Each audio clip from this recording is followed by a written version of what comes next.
Apenas bajé del taxi después de un largo viaje de trabajo, el corazón se me apretó al ver una excavadora enorme golpeando sin piedad la casa que había sido mi hogar durante 30 años. Mi hijo estaba allí, dando órdenes a los trabajadores, mientras mi nuera hablaba emocionada con el arquitecto sobre los planos de un lujoso resort justo encima de esos escombros. Cuando intenté detenerlos, el hijo al que tanto había amado me dio una fuerte bofetada en la cara y gritó con frialdad: «Mi esposa necesita este terreno para su negocio, y tú ya estás vieja. Vete a vivir a un asilo».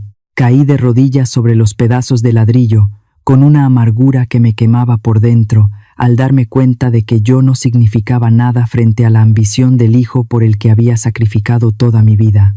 Me llamo Elena, y a mis más de 60 años nunca imaginé que estaría en una situación como esta. El taxi pintado de ese rosa y blanco tan chillón que solo vemos aquí en nuestra ciudad, iba culebreando con cuidado por las callecitas empedradas de la colonia. Las llantas rebotaban en el suelo viejo mientras pasábamos frente a esas casas pintadas de color tierra de siena y un amarillo que brilla como el sol de mediodía. Yo iba pegada a la ventana, suspirando de alivio, llenando mis pulmones con ese aroma a tortillas recién salidas del comal que salía de la panadería de la esquina. «Qué cosa tan linda es sentirse en casa», pensé yo, después de haber andado dando vueltas por Monterrey en ese viaje de negocios tan cansado. En mis manos apretaba una bolsa de papel con unos regalitos, unas artesanías de barro y unos dulces de leche que les compré con toda la ilusión del mundo a mis nietos y hasta a Sofía. Ahora que me siento aquí a escribir estas palabras, me dan ganas de llorar de ver lo tonta y lo ingenua que era en ese momento. Mi corazón latía despacito, lleno de puro amor por mi familia, sin tener ni la más remota idea de la puñalada que me estaban preparando. Faltaban unos 50 metros para llegar al portón de mi casa cuando el taxista tuvo que clavar los frenos de golpe. Un camión enorme, de esos que cargan toneladas de grava y piedra, estaba atravesado a media calle, tapando el paso. De repente, el ruido de los motores hidráulicos empezó a rugir tan fuerte que parecía que se iba a romper el cielo, arruinando esa paz de la hora de la siesta que tanto nos gusta aquí en México. Una nube espesa de polvo de cal, blanca como la harina, se levantó en el aire mezclada con pedazos de ladrillo rojo, subiendo tanto que tapó por completo las bugambilias rojas que mi Roberto, que Dios lo tenga en su gloria, había plantado con sus propias manos junto a la barda. Se oía el golpe seco del metal chocando contra el concreto, un sonido que te cala hasta los huesos. Chuang, chuang. No era el ruido de una reparación, no, era el sonido de una destrucción que no tenía vuelta atrás. Me bajé del taxi como loca y corrí hacia el patio. La bolsa de los regalos se me resbaló de las manos y cayó al suelo, dejando que los dulces se desparramaran entre la tierra y el polvo.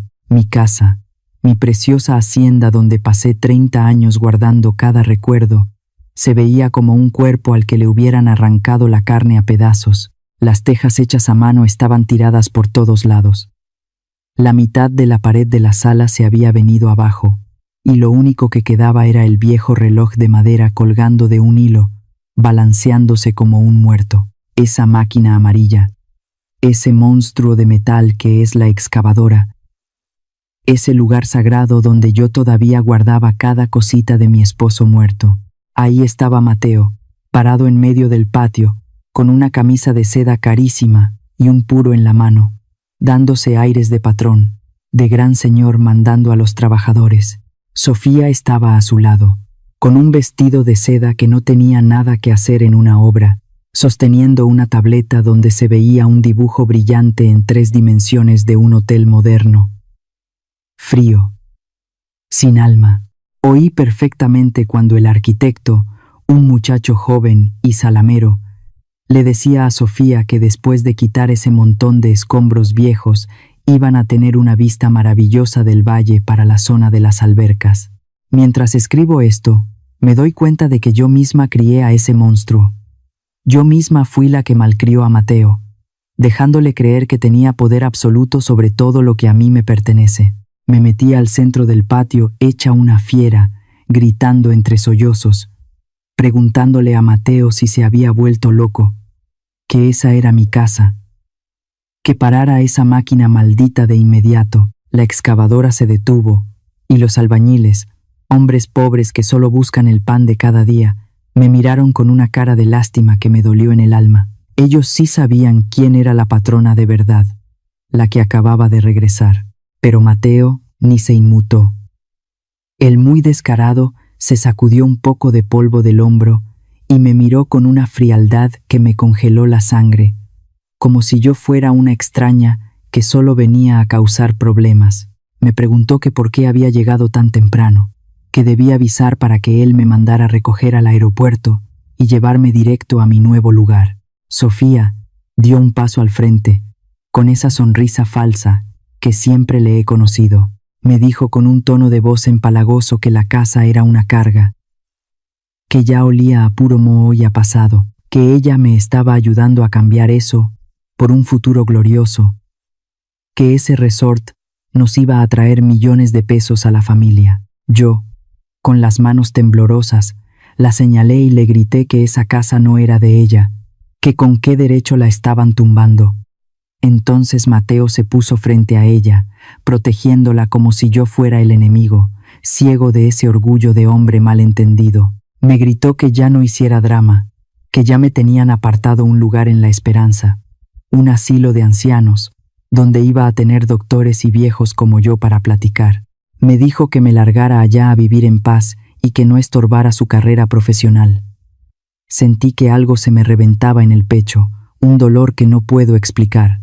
Me acerqué a Sofía y le solté una bofetada con todas mis fuerzas por su insolencia, pero en ese mismo instante, Mateo, el hijo que cargué 9 meses, al que cuidé tantas noches de fiebre, se me vino encima, me empujó con tanta saña que caí sobre los escombros de mi propia casa y luego me dio un golpe en la cara tan fuerte que me hizo ver estrellas. Sentí el sabor de la sangre en mi boca, amargo y salado, pero lo que más me dolió fue ver ese odio real en los ojos de mi propio hijo. Me quedé ahí tirada, preguntándome si estaba en una pesadilla o si esta era la realidad amarga que yo misma había alimentado por tantos años. Don Diego, mi vecino de toda la vida, estaba viendo todo desde su balcón, pálido como un muerto, grabando con su celular.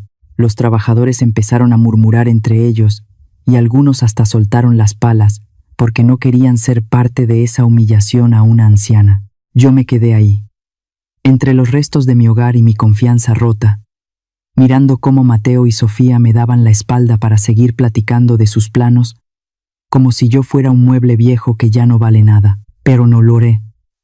Ya no.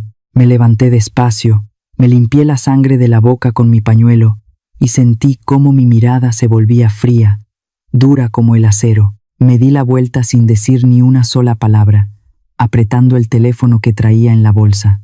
Ellos pensaban que me habían vencido, pero no sabían que el juego apenas estaba empezando. Mientras caminaba lejos de las ruinas, me puse a pensar en hace 10 años, cuando mi Roberto nos dejó después de una enfermedad que se lo comió vivo. Recuerdo perfectamente ese cuarto lleno de olor a cera de velas y flores de cempasúchil. Le tomé la mano tan fuerte que se sentían sus huesos y le prometí que cuidaría de Mateo a como diera lugar, que le daría el futuro más brillante que un hombre mexicano pudiera tener. Ese día empecé a matarme yo misma por él. Dejé mis pinceles, mis lienzos, mi pasión por la pintura, y me metí de lleno al negocio de las verduras, trabajando desde las 4 de la mañana en los mercados de abasto para pagar deudas y la carrera de mi hijo. Ahora me doy cuenta que esa promesa fue la cadena que yo misma me puse al cuello, la que me dejó ciega ante todos los errores que mi hijo iba cometiendo.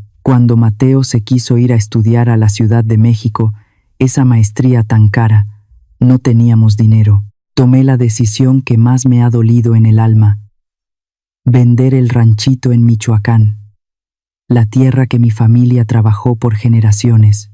Todavía veo mi propia cara de dolor mientras quitaban el letrero con nuestro apellido de la entrada.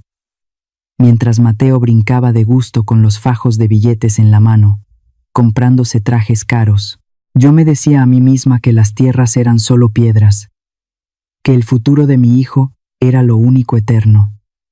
¡Qué tonta fui! Vendí las raíces para alimentar una rama que ya estaba podrida por dentro.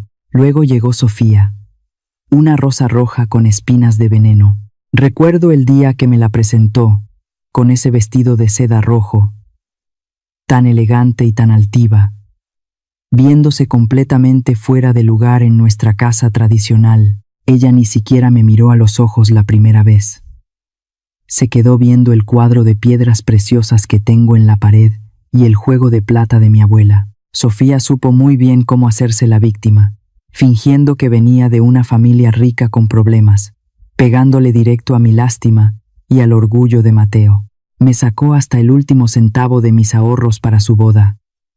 Quería la iglesia más grande, una fiesta de 3 días con puro lujo. Para que mi hijo no pasara vergüenza con sus amigos ricos, me quedé sin nada.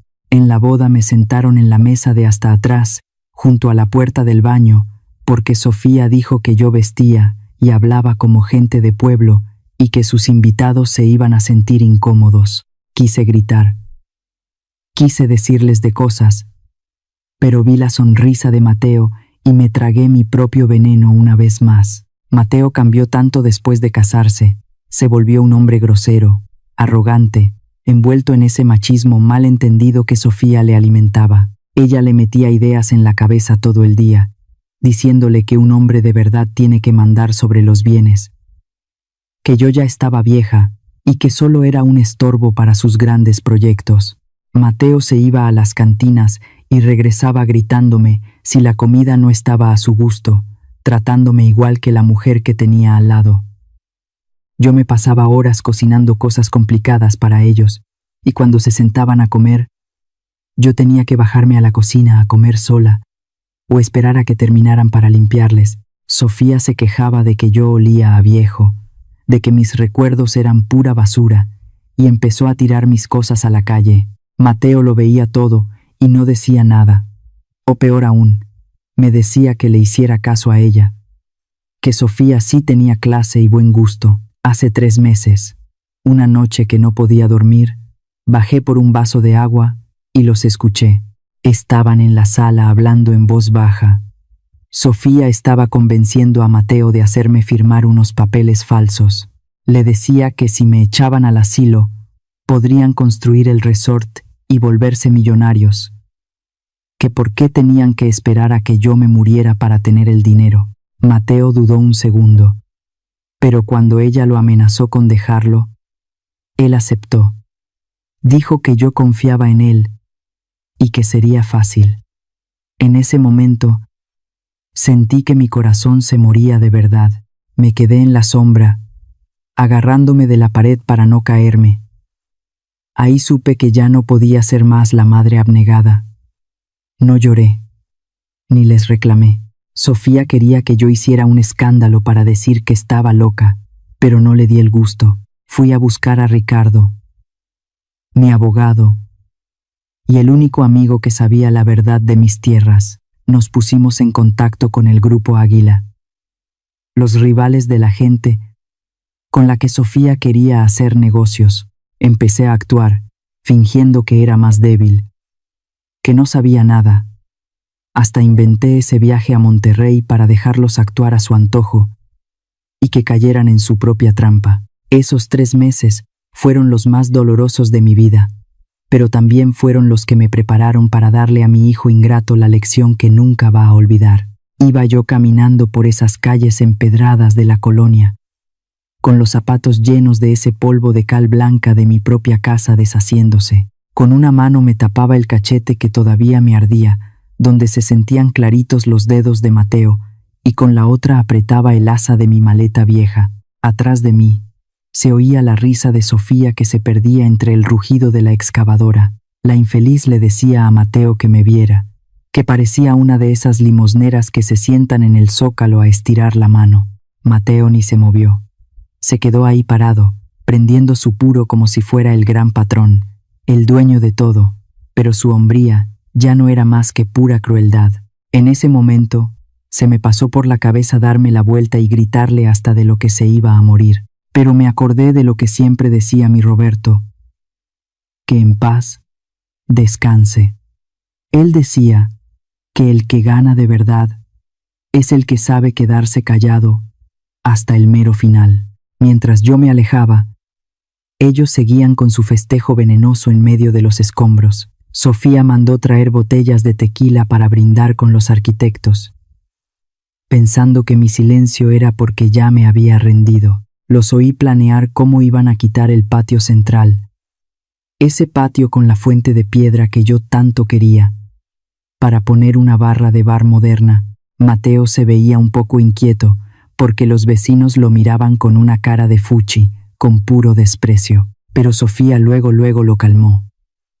Le dijo que no se preocupara, que mañana, en cuanto echaran el colado del cemento, nadie se iba a acordar de la vieja. No me fui a ningún hotel. Me fui derechito al despacho del licenciado Ricardo. Es un edificio viejo, de techos altos, ahí en el centro. En cuanto me vio con la cara hinchada y la ropa toda polvorienta, Ricardo, que es un hombre muy serio, pegó un manotazo en el escritorio y se levantó hecho una fiera. Quiso hablarle a Mateo para ponerlo en su lugar, pero yo lo detuve. Le dije que no les arruinara la fiesta todavía. Yo quería que se sintieran en las nubes, para que el madrazo contra el suelo les doliera más. Ricardo prendió su computadora y se metió al sistema de las cámaras ocultas que pusimos hace 2 meses. Nos pusimos a ver los videos, la máquina tumbando mis paredes, Sofía burlándose de mis cosas, el tátigo que me acomodó mi propio hijo. Ver eso en la pantalla fue como si me clavaran un puñal en el pecho. Ricardo me confirmó que ese video era oro molido, que no solo servía para acusarlos de agresión, sino que era la prueba de que estaban destruyendo propiedad privada sin el permiso del dueño legal. Mientras tanto, en el barrio ya se estaba armando la gorda. El video que grabó don Diego con su celular ya andaba volando por todos los grupos de WhatsApp de la colonia y por el Facebook. La gente aquí en México no perdona que un hijo le falte al respeto a su madre. Y la furia empezó a crecer. Los comentarios estaban llenos de insultos contra Mateo, diciéndole que era un malnacido, y a Sofía le decían víbora. Hasta hubo vecinos que fueron a poner veladoras y flores en la puerta de lo que quedaba de mi casa, como si estuvieran velando a un muerto, porque eso era. El amor de madre se había muerto ese mediodía. Mateo empezó a sudar frío cuando le empezaron a caer las llamadas de los tíos y de sus amigos de los negocios. Todos le preguntaban por el video donde me pegaba. Se le empezó a bajar lo machito, y le entró el miedo de que la policía le cayera en cualquier momento. Pero Sofía, terca como una mula, le arrebató el teléfono y lo apagó. Le dijo que todos eran unos envidiosos, que mañana cuando firmaran el contrato con los inversionistas, todo se iba a arreglar. Pero lo que ellos no sabían es que yo ya estaba firmando el aviso para el Grupo Águila, los de la empresa de turismo. Les mandé decir que mi propiedad estaba siendo invadida y destruida, y que necesitaba que sus abogados intervinieran de inmediato para cuidar lo que ya era de ellos. Les solté a los tiburones para que se encargaran de esos dos. Esa noche me quedé a dormir en el sofá viejo del despacho de Ricardo. El olor a papel y a tinta me daba más paz que el olor a puro de mi casa. Me miré en el espejo y me puse hielo en el golpe. Ya no tenía ni una gota de llanto en los ojos. Saqué el vestido negro que tenía guardado para mañana, el día en que iba a ver cómo se les caía el teatro. Hoy que lo pienso, me doy cuenta de que la Elena buena y sumisa se quedó enterrada bajo esos ladrillos. La mujer que se levantó de ese sofá ya era otra, una que no conocía el perdón. Al día siguiente, en cuanto salieron los primeros rayos del sol, el ruido de la excavadora volvió a retumbar por toda la calle, despertando a medio mundo. Sofía llegó muy emperifollada, con ropa de marca y su café caro en la mano, parándose entre los escombros como si fuera la dueña de todo el valle. Andaba apurando a los trabajadores, gritando que quería todo limpio, y los cimientos listos en menos de 2 días. Decía que los inversionistas tenían que ver que ellos sí tenían pantalones para sacar el proyecto adelante. Yo la miraba de lejos y pensé por un segundo en avisarles, en decirles que se detuvieran. Pero entonces vi que Sofía estaba pisando con sus tacones la foto de mi boda con Roberto, que estaba tirada en el lodo. Ahí se me acabó la poca lástima que me quedaba. Como necesitaban dinero rápido para pagar los materiales finos y a los arquitectos esos de ciudad, Sofía convenció a Mateo de ir con los prestamistas del barrio. Esa gente no juega, pero ellos estaban ciegos. Pensaban que en cuanto el resort estuviera listo, el dinero iba a llover a cántaros y pagarían todo sin problemas. Vi a Mateo firmando esos pagarés con intereses de locura, encima del cofre del carro. Le temblaba la mano, pero Sofía le susurraba cosas al oído, y él se sentía el hombre más poderoso del mundo. El hambre de dinero es como una droga. Te hace creer que vas volando cuando en realidad vas cayendo al pozo. Se portaron tan prepotentes con la gente del barrio que daba coraje. Los vecinos se juntaban en la esquina a chismear y a señalar el desastre. Doña Dolores, que me conoce de siempre, se le paró enfrente a Mateo y le gritó que era un mal hijo, un desgraciado, y Sofía, con esa risita de superioridad, le contestó que todos eran unos muertos de hambre envidiosos, que cuando el resort estuviera de pie, nadie iba a querer a gente como ellos cerca. Mateo se puso a gritarle a los chiquillos que se asomaban al patio, corriéndolos como si fueran animales. Convirtió lo que era una casa llena de amor en un lugar lleno de odio. Mateo se empezó a poner nervioso porque el dinero se les iba como agua en las bolsas de marca de Sofía y en las comidas de los arquitectos. Se pusieron a discutir fuerte adentro del carro. Mateo quería guardar algo de dinero por si las moscas, pero Sofía le dijo que era un sacatón, un miedoso que no sabía ser hombre sin los calzones de su mamá. Le prometió una vida de lujos en la capital y con eso lo volvió a mangonear. Mateo siempre fue débil. Y yo tuve la culpa por haberlo dejado ser así por tantos años. Esa noche, aunque todo estaba lleno de tierra y piedras, Sofía armó una fiestecita con sus amigos. Esos que se sienten de la alta, trajeron mariachi y el sonido de las trompetas se oía bien feo. En medio de la destrucción de mi cuarto, había olor a tequila mezclado con el polvo de la cal. Ahí andaban todos risa y risa, bailando encima de mis recuerdos, hablando de las habitaciones de lujo que iban a poner justo donde yo dormía con mi Roberto. Se sentían los dueños del mundo, pero estaban cometiendo el error legal más grande de sus vidas. Mateo, por las prisas de su mujer, mandó echar las primeras camionadas de cemento, sin tener ni un solo permiso de construcción. Pensaban que con una mordida a los del municipio se arreglaba todo después. No les importó ver los avisos legales que pegaron en el portón. Sofía hasta los rompió enfrente de los trabajadores para hacerse la valiente. Pensaban que yo era una vieja que no sabía defenderse, que me iba a quedar arrumbada en algún rincón. Yo los estaba viendo desde el carro de Ricardo, estacionada en lo oscurito. Me dolió ver a mi hijo así, tan borracho de poder y de alcohol, abrazando a esa mujer y riéndose de su propia suerte. No sentí coraje, sentí una tristeza muy honda, como cuando uno ve una película que sabe que va a terminar muy mal. Ellos ya estaban adentro de la trampa y no se habían dado cuenta. Ricardo me avisó que ya estaba todo listo, que los de la empresa Águila ya venían con sus abogados y su gente de seguridad. Me dijo que el reporte de invasión ya estaba en manos de la policía. Apagué mi celular y solté un suspiro largo. Le dije a Ricardo que los dejara disfrutar su última noche, porque mañana ya no iban a tener a dónde ir. Me dio miedo sentirme tan tranquila, tan fría. Era la tranquilidad de la que ya no tiene nada que perder. Y esa es la gente más peligrosa de todas. Iban con toda la intención de pagar de una vez la mensualidad para deshacerse de mí y tener el camino libre para terminar de tumbar la casa. Pero se daban de topes cuando la muchacha de la recepción les dijo que una servidora, la señora Elena, nunca se había parado por ahí. Me imagino a Sofía poniéndose como loca frente al mostrador, gritándole a medio mundo y echando pestes porque, según ella, no estaban haciendo bien su trabajo. Mientras tanto, mi Mateo debió sentir que el agua le llegaba al cuello.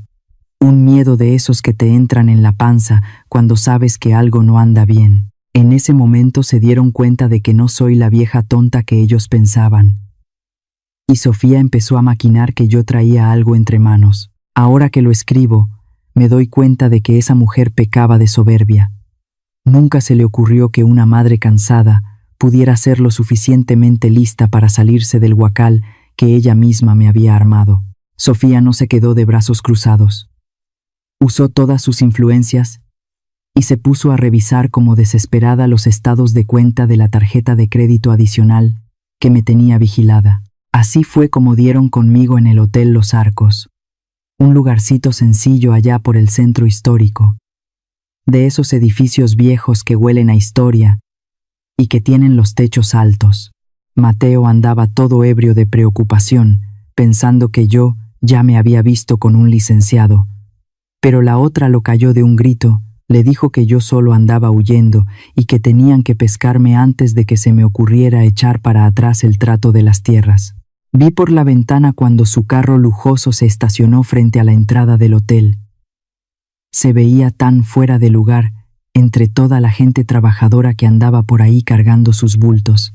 Sofía se bajó con una cara de fuchi que no podía con ella.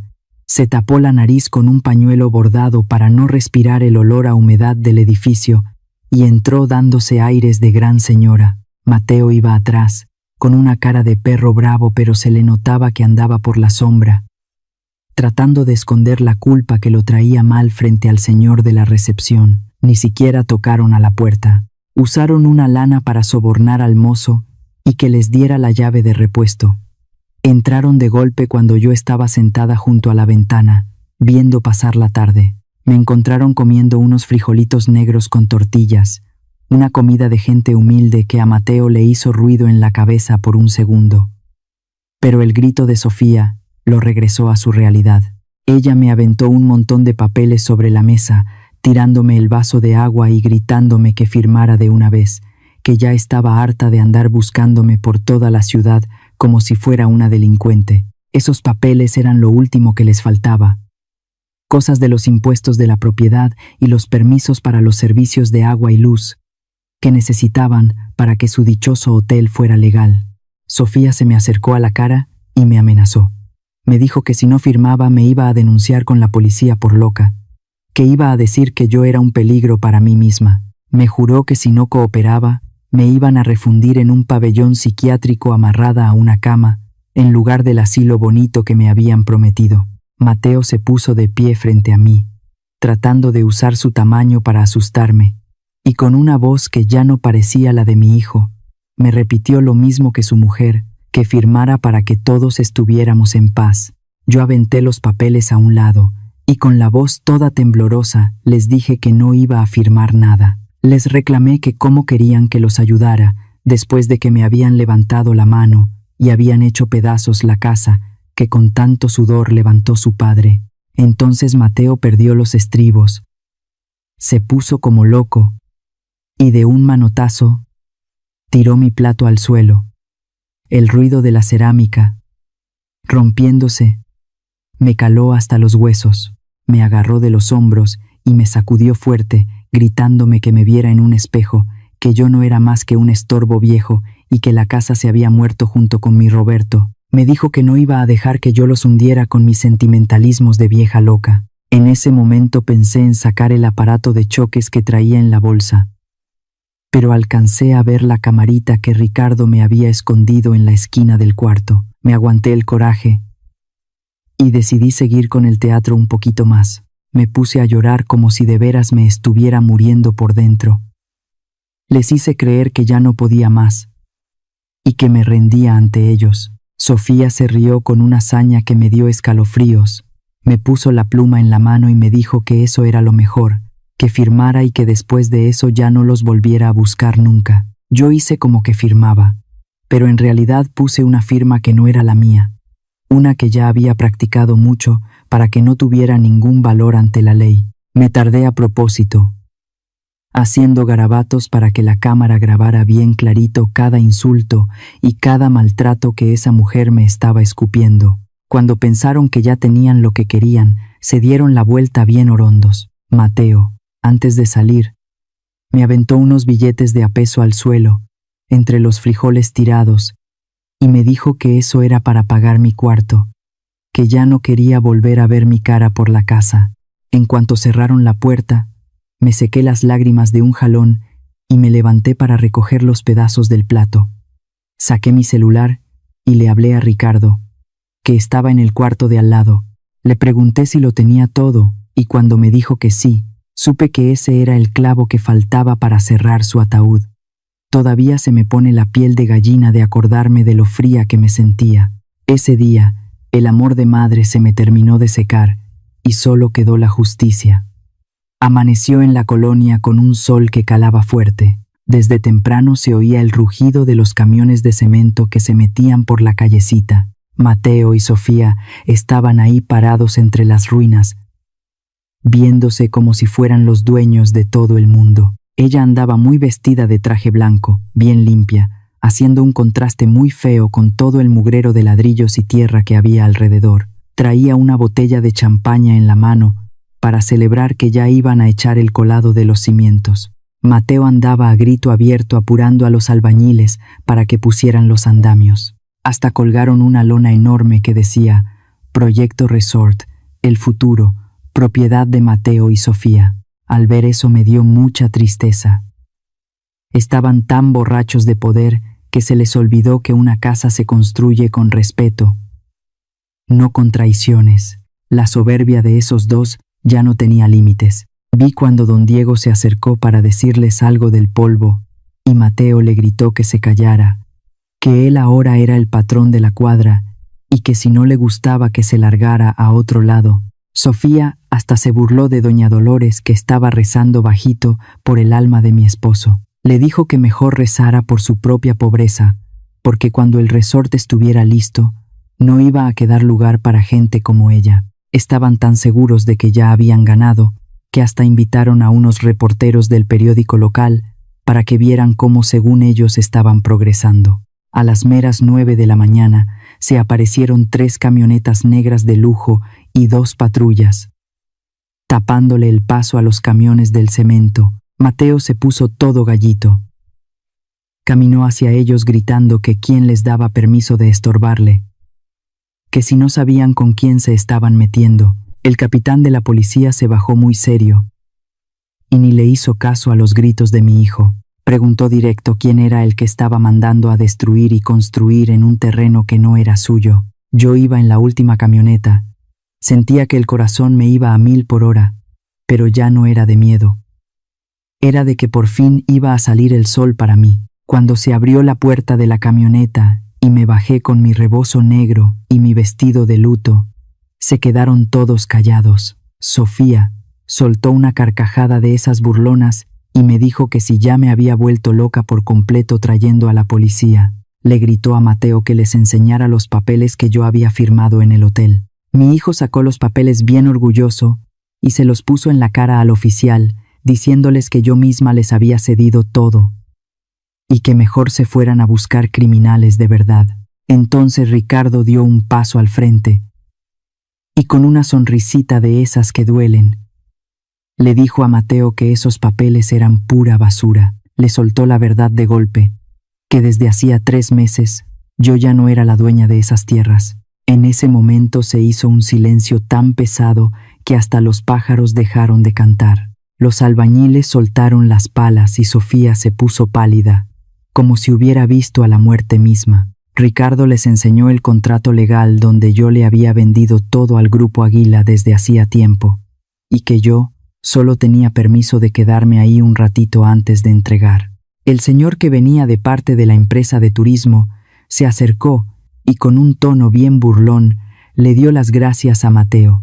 Le dijo que le agradecían mucho que les hubiera ahorrado el trabajo de tumbar la casa vieja y de emparejar el terreno. Le dijo que gracias a su ayuda la empresa se había ahorrado una buena lana en la demolición. Mateo se quedó de piedra, se le cayeron los papeles al lodo y empezó a tartamudear que eso no podía ser cierto, que él debía 2 millones de pesos por ese préstamo que pidió. Sofía empezó a chillar y a gritarme que yo era una mentirosa, que cómo me atrevía a engañarlos de esa manera siendo su madre. Yo la miré con mucha calma y le dije que yo no los engañé, que simplemente me quedé callada para que ellos mismos cavaran su propio pozo. El capitán de la policía no perdió el tiempo y dio la orden de arrestar a Mateo. Le leyó sus derechos por agredir a una persona mayor, por andar destruyendo propiedad ajena y por usar documentos falsos. Sofía quiso correr, pero una oficial la agarró del brazo bien fuerte. Le dijo que ella también se iba para el bote, por ser cómplice y por andar extorsionando gente. Ver a Mateo esposado frente a todos los vecinos, a los que acababa de humillar, fue la lección más amarga que pudo recibir. La gente del barrio se quedó viendo todo con una cara de que por fin se estaba haciendo justicia. Mateo se quedó mirando cómo el cemento de los camiones se desperdiciaba en el suelo, dándose cuenta de que toda la deuda que tenía encima ya no tenía forma de pagarse. Me acerqué a mi hijo, lo miré a los ojos por última vez con esa cercanía que solo tiene una madre. Pero ya no había amor, solo distancia. Le recordé que en el asilo la esperanza todavía había lugar, pero que seguramente ahora le iba a tocar un lugar mucho más feo y más frío. Me di la vuelta y me fui caminando, mientras se oían los gritos de Sofía y el ruido de las cadenas de las esposas. Ese sonido fue la canción de despedida de la familia que yo tanto quise salvar y que terminó por destruirse sola. Ya en la delegación, las cosas se pusieron color de hormiga. A Mateo y a Sofía los separaron en cuartos diferentes para interrogarlos. Y ahí se acabó toda la valentía que traían en el patio. Ya no había tequila. Ya no había planos de hoteles de lujo. Lo único que quedaba era el frío de esas 4 paredes de cemento y una luz blanca que les daba de lleno en la cara, sacándoles la verdad a fuerza de realidad. Vi a mi Mateo sentado, encorvado, con esas manos que un día me tatigaron la cara, ahora todas temblorosas, frente a los papeles de sus delitos. Sofía, por el contrario, cambió de lánguida a fiera en un segundo. Pasó de ser la gran señora del resort a una víctima chillona, llorando a moco tendido y exigiendo a gritos un abogado de los caros. Ahí me cayó el 20. Los que son más bravos cuando tienen billetes en la mano son los más cobardes cuando la verdad los agarra por el pescuezo. Pero lo que más me dolió no fue la policía, sino ver la calaña de mujer que mi hijo se metió a la cama. Sofía, con tal de salvar su propio pellejo, le echó toda la tierra encima a Mateo. Les dijo a los oficiales que él era un hombre violento, que la tenía amenazada y que él solito había planeado todo. La muy ladina usó eso del machismo para inventar un cuento chino, diciendo que Mateo era un marido autoritario que la obligaba a hacer todo para que yo no sospechara. Decía que ella solo era una pobre esposa que obedecía por miedo. Cuando Ricardo me contó lo que ella estaba declarando, sentí que mi hijo se iba a terminar de romper. Su gran amor, la mujer por la que vendió a su madre, lo estaba empujando al hoyo sin tentarse el corazón. Luego vinieron los chismes de la familia, que son como veneno que corre por el agua. La noticia llegó hasta el pueblo, y mi prima Rosa, que siempre ha sido bien envidiosa de lo que yo tengo, me habló por teléfono, no para ver cómo estaba, sino para regañarme. Me gritó que si ya me había vuelto loca, que Mateo era mi único hijo y que cómo era posible que lo dejara en el bote. Me dijo que la familia se iba a morir de vergüenza y que yo era una madre sin sentimientos, una desalmada. A ninguno de ellos les importó el golpe que traía yo en el cachete, ni que me hubieran dejado sin techo. A ellos solo les importaba el qué dirán y ese apellido que según ellos yo estaba arrastrando por el lodo. La sangre es más rala que el agua cuando se trata de defender lo justo.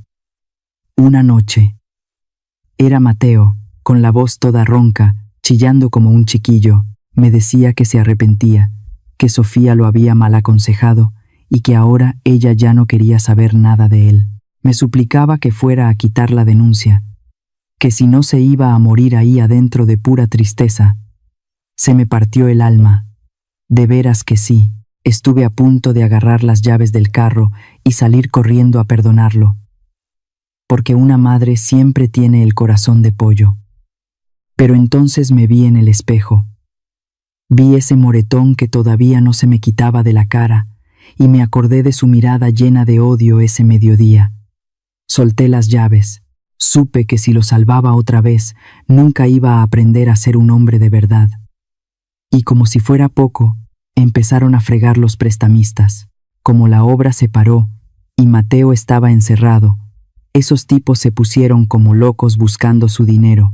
Sofía se les escondió, así que fueron tras de mí, diciendo que yo tenía que pagar porque Mateo les había dicho que la tierra era de la familia. Ricardo tuvo que contratar a unos señores para que me cuidaran en el hotel, porque los mensajes que me mandaban eran puros insultos y amenazas. Ni siquiera en mi propia ciudad podía yo andar tranquila, todo por las deudas de ese par de ambiciosos. Mientras tanto, todos esos amigos de la alta sociedad que antes andaban baile y baile con Sofía, le dieron la espalda de un jalón. Nadie le contestaba el teléfono, y hasta borraron las fotos donde salían con ella. En el Facebook, los mismos que antes le echaban porras a su hotel, ahora se burlaban de su estupidez. Se hizo viral un video donde unos cobradores la agarraron afuera de un salón de belleza, y ella salió corriendo toda despeinada y chillando. La gente se reía de su desgracia, y no los culpo, porque la soberbia se paga caro en esta vida. Al final, me cansé de tanto ruido y decidí irme lejos. Con el dinero que me dio la empresa Águila por la venta de la tierra, no me compré lujos, me busqué una casita chiquita, con un jardín lleno de rosas en un pueblo frente al mar, donde nadie me conocía. Me llevé las poquitas cosas que pude salvar de mi Roberto, su reloj viejo, los cubiertos de plata de mi abuela y esa foto de nuestra boda que Sofía había pisoteado, pero que yo limpié con todo mi amor. Empecé a aprender a vivir solita, sin que nadie me gritara ni me hiciera menos. Me di cuenta de que cuidarse a una misma no es ser mala gente, es ser justa. Antes de irme, le mandé decir a la prima Rosa y a todos los que me criticaban que si tanto querían a Mateo, que ellos pagaran su fianza y sus deudas. Les dije que yo ya había terminado de pagar mi deuda con él desde el día que lo saqué de la sala de partos hace 30 años. Al final, la traición de Sofía fue mi mejor regalo, porque así mi hijo pudo ver la clase de alacrán que metió a la casa.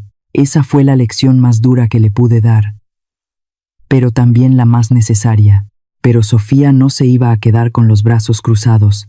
La muy cínica, como ya no tenía dinero y Mateo ya no le servía, se le ocurrió jugar su última carta en el internet. Se rentó un cuartito feo y se puso a hacer un video en vivo para que todo mundo la viera. Salió sin gota de pintura en la cara, con los ojos todos hinchados de tanto echarse gotas para fingir que estaba llorando de verdad.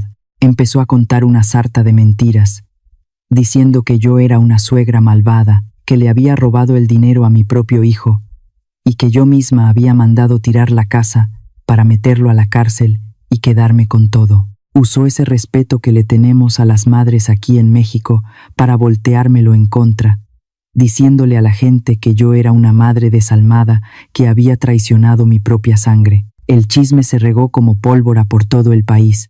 La gente que ni me conoce me empezó a insultar en el Facebook, diciéndome cosas horribles que no quiero ni repetir.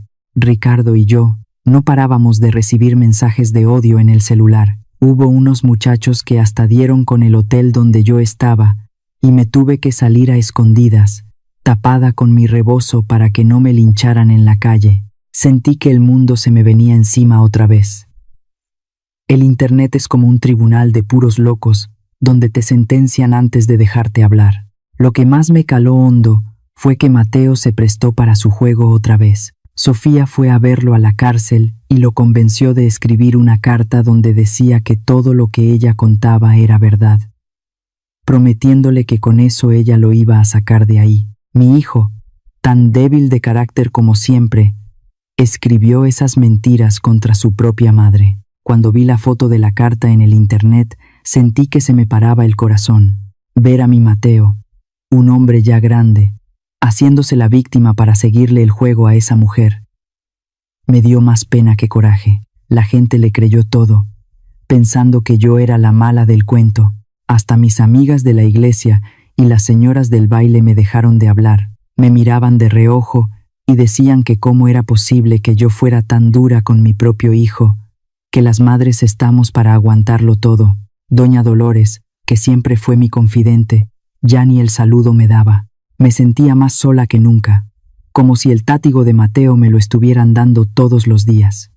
Estuve a punto de rendirme, de ir a pagar todo y pedirles perdón con tal de que me dejaran en paz. Pero entonces vi a Sofía en una foto estrenando una bolsa de lujo y supe que si cedía, les iba a estar alimentando el vicio de la ambición para siempre. Pero Ricardo no se quedó quieto. Él ya tenía todo bien armado. Me dijo que ya era hora de que el ojo de Dios, nuestras cámaras ocultas, hablara por nosotros. Soltó los videos en las redes sociales y ahí fue donde la puerca torció el rabo. En el primer video se veía clarito a Mateo, mandando la excavadora, con una cara de soberbia que no dejaba duda de quién era el agresor. En el segundo, se veía el momento exacto donde Metátiga y yo caigo al suelo entre los ladrillos, mientras Sofía se ríe de mí a carcajadas. Y el más fuerte de todos, el del hotel, donde ella me insulta y me amenaza con lo del manicomio para obligarme a firmar. Aquí a la jefa, a la madre, se le respeta, y ver a un hijo pegándole a su mamá es lo más bajo que se puede hacer. La misma gente que me mentaba la madre se le fue encima a ellos. A Sofía le empezaron a decir la malvada y a Mateo le pusieron el traidor. Se llenó el internet de burlas contra ella, sacándole todos sus trapos al sol. Sus prestamistas, al ver que era una mentirosa, la empezaron a buscar todavía con más ganas. La justicia divina a veces tarda, pero cuando llega, pega fuerte. Un día me la topé en el despacho de los abogados, porque la habían citado por sus mentiras. Ya no tenía esa cara de víctima que sacaba en los videos. Me miró con una rabia que le salía por los ojos. Me gritó que si ya estaba contenta, que le había arruinado la vida a mi hijo. Yo me quedé bien tranquila. Me acomodé mi rebozo y le dije bien clarito: yo no le arruiné nada. Sofía, su propia ambición y la falta de pantalones de él fueron los que se encargaron de enterrarlos. Ella no supo qué contestarme y se quedó ahí, tragándose su propio veneno. Cuando todo terminó, me regresé a mi casita frente al mar. Ya no sentía gusto por ganar, solo una tristeza muy grande que me pesaba en los huesos. Me puse a ver los retratos de cuando Mateo era niño y me pregunté 1000 veces qué hice mal. El internet me limpió el nombre, pero también le enseñó mis heridas a todo el mundo. Y eso duele. Cerré todas mis cuentas y apagué el celular. Supe que de ahora en adelante mi paz valía más que cualquier explicación. Me quedé mirando el atardecer, sabiendo que aunque mi casa se había caído, mi dignidad seguía en pie. El veneno que Sofía sembró terminó por consumirlos a los dos. Pero ella, como buena víbora, soltó su última picadura antes de huir. Mientras mi Mateo estaba ahí encerrado, esperando su juicio en la celda, Sofía terminó de enseñar el cobre, sin que nadie se lo esperara. Movió sus influencias y terminó los papeles de un divorcio exprés, de esos que no te dan tiempo ni de parpadear. Y no solo eso, se llevó hasta el último centavo que quedaba en la cuenta que compartían. Le mandó una carta con su abogado, una carta cortita pero llena de maldad. Le dijo que era un perdedor, un bueno para nada, y que ella no pensaba pasar el resto de sus días amarrada a un criminal que ya no tenía ni dónde caerse muerto. En ese momento, Mateo se dio cuenta de que lo había perdido todo. Vendió a su madre, tiró su casa y pisoteó su honor por un amor que no era más que puro interés. Pero la traición de Sofía fue el golpe final, el veneno que lo convirtió en un animal herido, de esos que son capaces de cualquier cosa porque ya no tienen nada que perder. Mateo logró salir bajo fianza porque un pariente lejano, que todavía pensaba que mi hijo tenía dinero, puso la cara por él. Pero en cuanto pisó la calle, el mundo se le vino encima. Los prestamistas, esos tipos de la maña a los que les debía una fortuna, le empezaron a seguir los pasos. Sin casa, sin dinero y sin esposa, Mateo se convirtió en un fantasma. Se la pasaba hundido en las cantinas más mugrosas de la ciudad, bebiendo tequila del barato con los pocos pesos que le quedaban. Ahí, entre trago y trago, empezó a oír los chismes de la gente. Decían que su madre, la vieja Elena, se había ido a vivir como reina frente al mar, con los millones que le pagó el Grupo Águila. El rencor y la ambición, alimentados por el alcohol, se le subieron a la cabeza. Se convenció de que si venía a buscarme y me quitaba mi dinero, podría pagar sus deudas y largarse a Estados Unidos a empezar de nuevo. Ciego de borracho, se olvidó de que yo seguía siendo su madre. Mateo se robó un coche viejo y manejó hasta mi pueblito, junto al mar. Esa noche, la naturaleza parecía presentir la tragedia, porque se soltó una tormenta de esas que azotan la costa con furia. El ruido de las olas estrellándose contra las rocas tapó el sonido del vidrio que Mateo rompió en la parte de atrás de mi casa. Yo estaba sentada junto a la chimenea, tratando de leer un libro, cuando oí unos pasos pesados sobre la madera. Olía a humedad, a cigarro barato y a ese aroma agrio del alcohol que ya lleva días en el cuerpo. Se me heló la sangre por un segundo.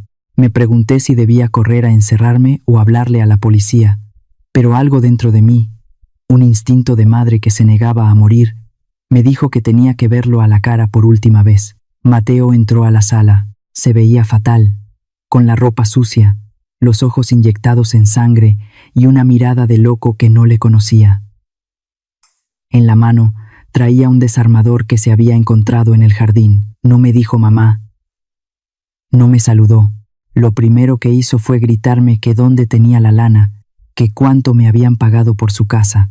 Me amenazó con quemar todo el lugar si no le soltaba los millones en ese momento. Yo me levanté despacio, sin que me temblara un solo pelo. La luz del fuego iluminaba mi cara y me sentí extrañamente tranquila, con una paz que asustaba. Miré a ese hombre que alguna vez arrullé entre mis brazos y lo vi como lo que era, un simple ladrón de camino. Se me vino encima y me agarró del cuello, apretando el desarmador contra mi piel. Gritaba que por mi culpa Sofía lo había dejado, que por mi culpa estaba en la ruina y que yo le había destruido la vida. Lo miré fijo a los ojos y le dije con una voz tan fría que hasta el viento pareció callarse. Le dije que su vida no la destruí yo, que la destruyó él solito el día que me puso la mano encima, en medio de los escombros de la hacienda. Le dije que ese fierro que tenía en la mano no cortaba tanto como su propia ingratitud. Ahora que lo pienso, fui muy valiente. Pero es que cuando una madre ya ha pasado por el infierno, la muerte ya no le asusta tanto. Mateo se quedó helado ante mi calma. Vio que ya no me daba miedo, que ya no podía manipularme con sus gritos de macho herido. Su mano empezó a temblar y los ojos se le llenaron de lágrimas. No pudo hacerlo. No pudo enterrar esa arma en la mujer que le dio la vida. Soltó el desarmador y cayó de rodillas en el suelo, llorando a gritos, como el niño chiquito que alguna vez fue. Me pedía perdón. Me decía que lo ayudara. Me dieron ganas de acariciarle el pelo, de decirle que todo iba a estar bien, pero me detuve. Supe que si le daba el dinero, solo estaría comprándole más tiempo para que terminara de echar a perder lo que le quedaba de alma. Saqué mi teléfono, pero no para hablar al banco. Hablé a la policía y al licenciado Ricardo. Le dije a Mateo que lo quería, pero que no podía salvar a alguien que se estaba empeñando en hundirnos a todos. Le dije que tenía que pagar ante la ley, porque era la única forma de que volviera a ser un hombre de verdad, y no el trapo que era ahora. Mateo me maldijo.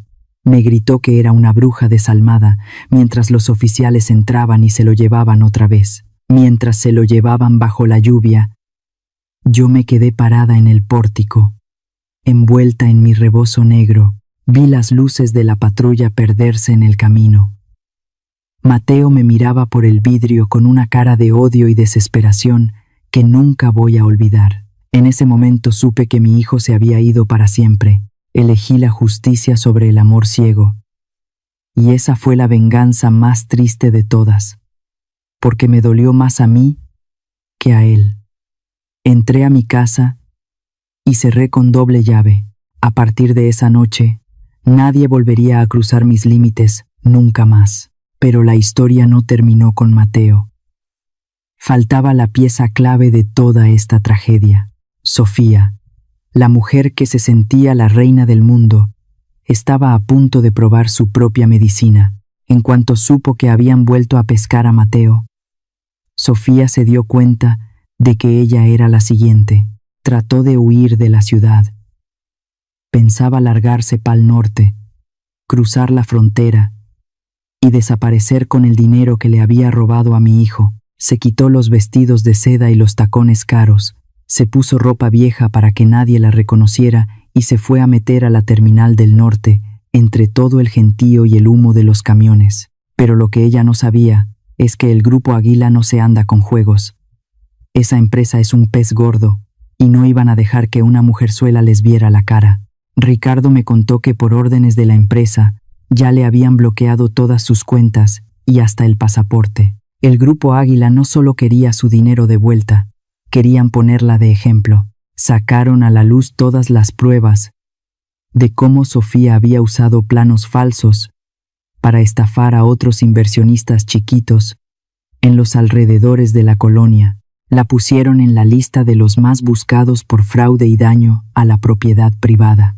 De pronto, cada hotel o posada donde Sofía intentaba dormir se convertía en una trampa.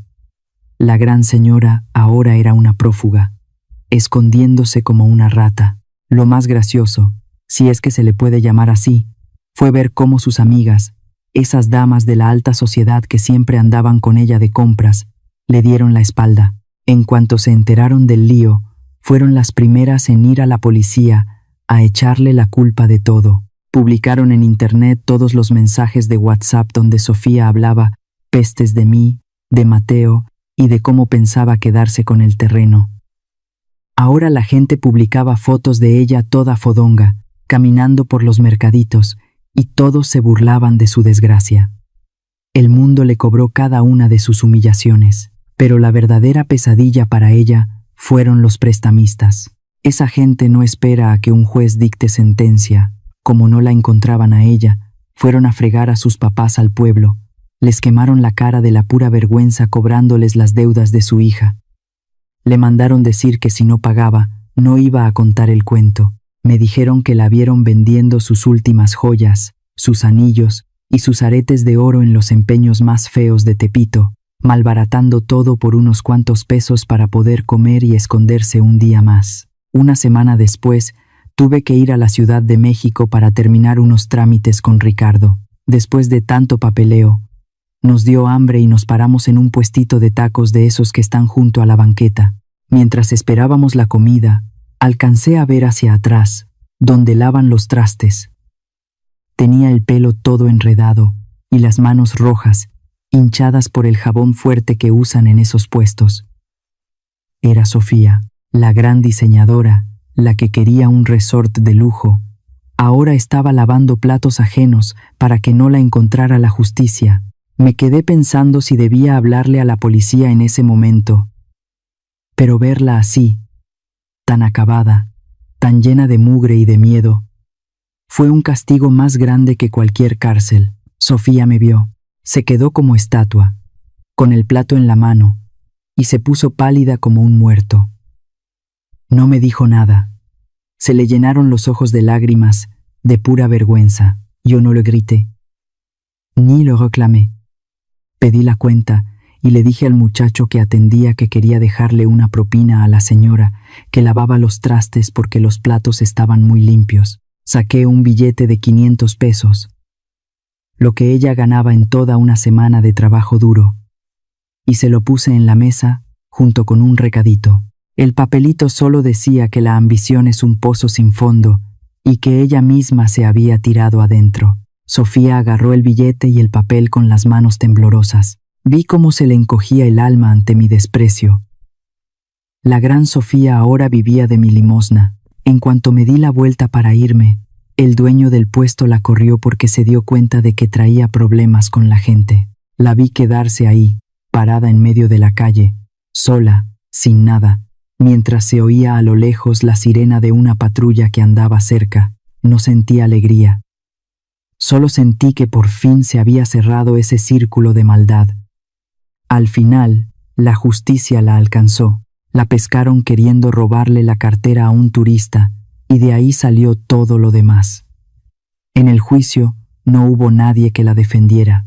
Sus papás ni le hablaron, y Mateo ya estaba en su propio infierno. Le dieron 10 años de bote, por fraude y por todo el desastre de la casa. Ahora está en Santa Marta, Acatitla, una cárcel de mujeres donde el lujo no existe, y donde su cara bonita no le sirve de nada frente a las internas de verdad. Sofía se volvió una sombra, un recuerdo feo de lo que pasa cuando uno quiere construir su felicidad sobre el dolor de una madre. Ahora que lo escribo, siento que por fin puedo cerrar este libro y empezar a vivir mi vida en paz, aquí frente al mar, donde el ruido del pasado ya no me alcanza. Me busqué un pueblito chiquito frente al mar, de esos donde las calles de piedra parece que te llevan directo a abrazar el azul del océano. Mi casa nueva es una chulada. Tiene las paredes pintadas de un amarillo que brilla como el sol, una puerta de madera verde esperanza, y está toda rodeada de bugambilias rojas, de esas que florecen con fuerza bajo el calor. Ya no hay olor a cal ni cemento. Ya no hay el rugido de las excavadoras que me hacía estremecer cada mañana. Lo único que oigo ahora es el vaivén de las olas y ese olorcito a sal de mar que me limpia el alma.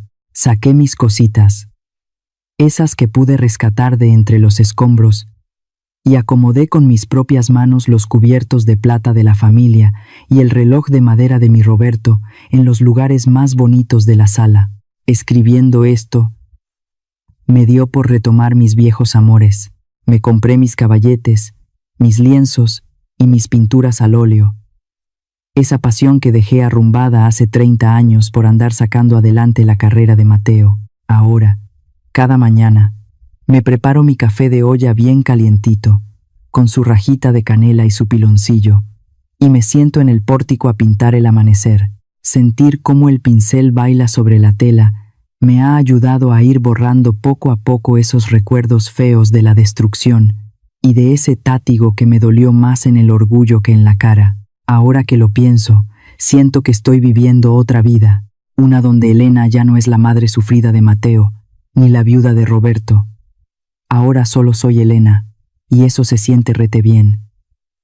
Ya no vivo encerrada como antes. Me metí al grupo de señoras del pueblo, y cada fin de semana nos juntamos en la iglesia para preparar comida para la gente que más lo necesita. Mis vecinas ahora me dicen, Doña Elena, con un respeto que me llega al alma. Me quieren porque soy de buen trato. Pero también me respetan, porque saben que soy una mujer de pantalones, de esas que no se dejan pisotear por nadie. En mi casa puse una regla de oro. Nadie entra si yo no quiero.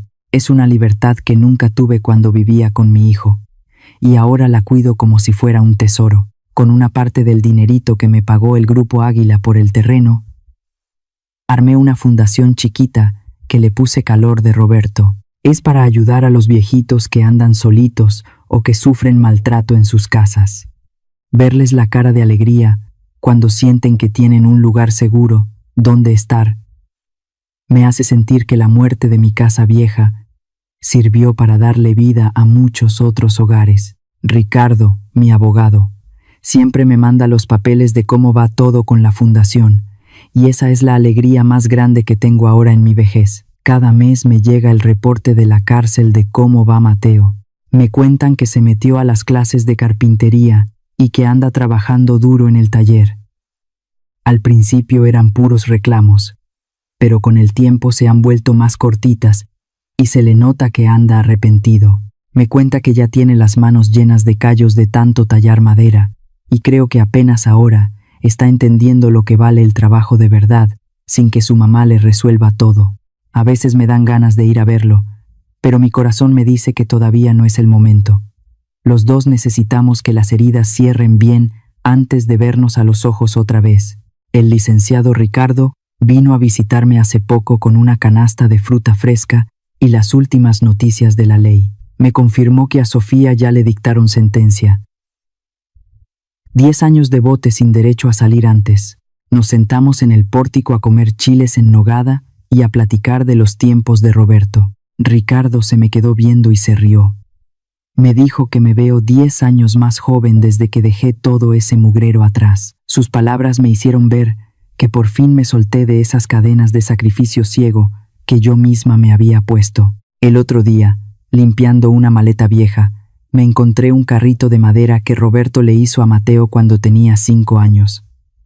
No me puse a chillar, ni lo aventé. Lo puse en mi repisa, junto a mis cuadros.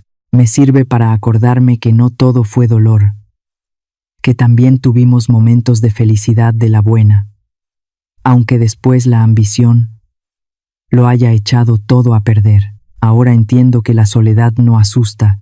Lo que asusta de veras es vivir en una casa llena de gente donde uno tiene que pedir permiso hasta para respirar. Esta paz es mi premio por haber tenido el valor de decir que no. Si ese día no llego a tiempo y no veo la excavadora, ahorita estaría yo marchitándome en un asilo frío y olvidada de Dios. Una mañana de puro sol, me llegó un sobre muy elegante con el sello dorado del Grupo Águila. Era una invitación para la inauguración del Parque Ecológico Roberto, que construyeron justo ahí donde estaba mi casa vieja. La empresa decidió ponerle el nombre de mi esposo como un detalle por haberlos ayudado a parar esa estafa que quería hacer Sofía. Sentí unos nervios en la panza, como cuando uno va a ver a un viejo amor que le rompió el corazón, pero que uno ya perdonó. Me puse mi rebozo más bonito, ese de seda negra, y me subí al camión para regresar a mi colonia. Caminar por las calles de siempre fue diferente.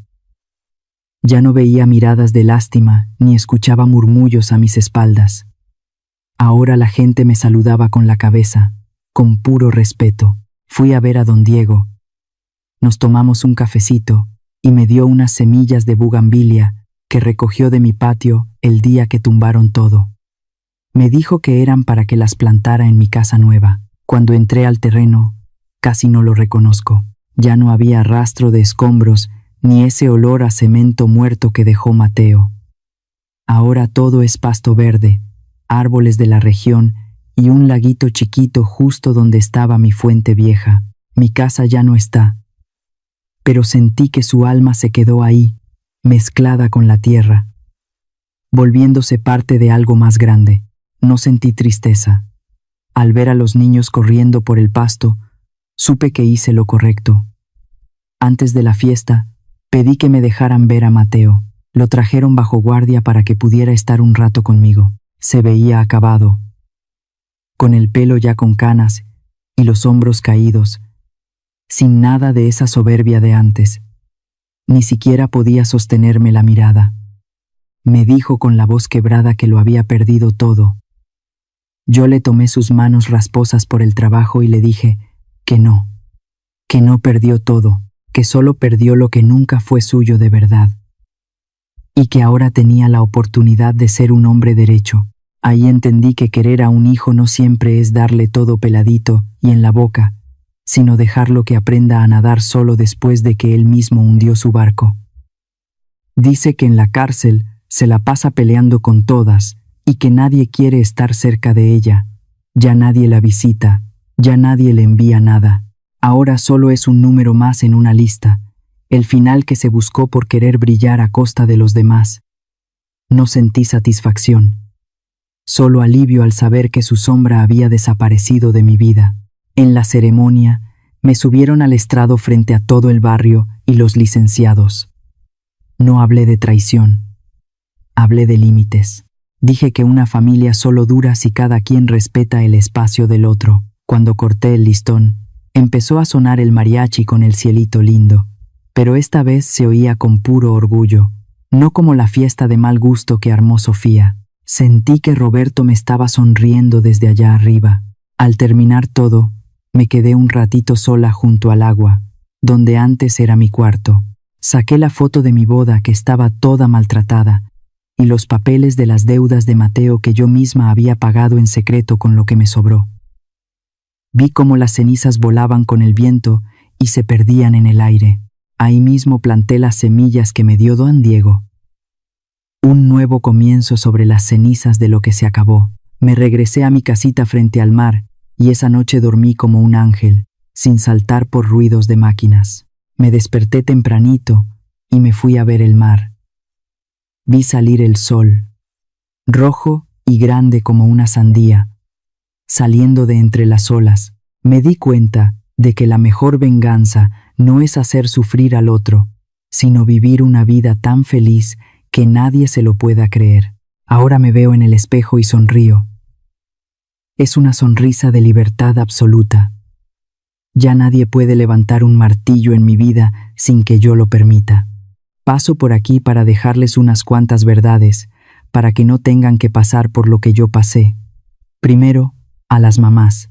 No quieran tanto que se queden sin nada para ustedes. Las mexicanas somos muy de darlo todo, pero eso es un error. No dejen que les quiten sus límites, porque si no se respetan ustedes, nadie lo va a hacer. Guarden siempre su propio fuerte, su dinerito o su tierra, para que nunca tengan que agachar la cabeza. Un hijo que te respeta es el mejor regalo que puedes tener. A los hijos les digo, la familia no es un banco de donde sacar y sacar. Sus padres les dieron la vida, y eso es una deuda que no se paga con dinero. No dejen que la ambición les gane, porque el dinero va y viene, pero el tátigo que le das a tu madre se queda marcado en tu alma para siempre. Construyan sus sueños con su propio esfuerzo, no sobre el lomo de sus viejos, sobre la ambición. Ya vieron lo que pasa, no tiene llenadera.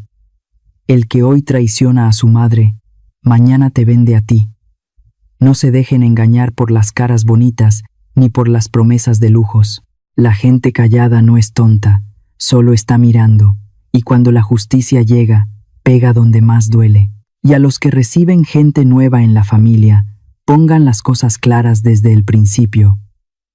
No dejen que nadie quiera borrar su pasado para sentirse dueños del presente. Lo que le hagan a sus suegros hoy, se los van a hacer sus hijos mañana. Es la ley de la vida. Mi casa se cayó. Sí, pero con esos mismos ladrillos rotos, me construí una fuerza por dentro que ya nada la tumba. Ahora soy libre.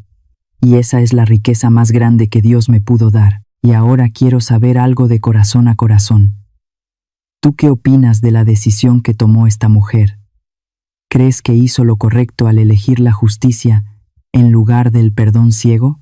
¿O tú habrías actuado diferente si hubieras estado en su lugar? Cada historia tiene muchas miradas, y la tuya también importa.